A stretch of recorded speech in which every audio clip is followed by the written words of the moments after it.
அச்சமில்லை அச்சமில்லை அச்சம் என்பதில்லையே, உச்சி மீது வானிடிந்து வீழுகின்ற போதிலும் அச்சமில்லை அச்சமில்லை அச்சம் என்பது கயிற்றுக்கு கூட முத்தமிட்டு தன் மரணத்தை உலகிற்கே பரிசாக அளித்த பகத்சிங். அனைவருக்கும் இனிய 76வது குடியரசு தின நல்வாழ்த்துக்கள். முதலில் குடியரசு தினம் என்றால் என்ன? நம் நாடு வெள்ளையரின் பிடியிலிருந்து 1947ஆம் ஆண்டு ஆகஸ்ட் 15ஆம் தேதி சுதந்திரம் அடைந்தது.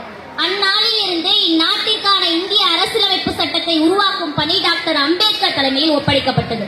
இதனை உருவாக்க 2 வருடம் 11 மாதம் 18 நாட்கள் எடுத்துக் கொள்ளப்பட்டது. இந்த இந்திய அரசியலமைப்பு சட்டம் நிறைவேற்றப்பட்ட ஆண்டுதான் 1950 ஜனவரி 26 தான் நாம் இன்று குடியரசு தினமாக கொண்டாடி வருகிறோம். இந்த நாளுக்காக உயிர் தீர்த்த தியாகிகள் அளவற்றவை. ஆனால் அவர்களை தியாகிகள் என்று கூற முடியாது.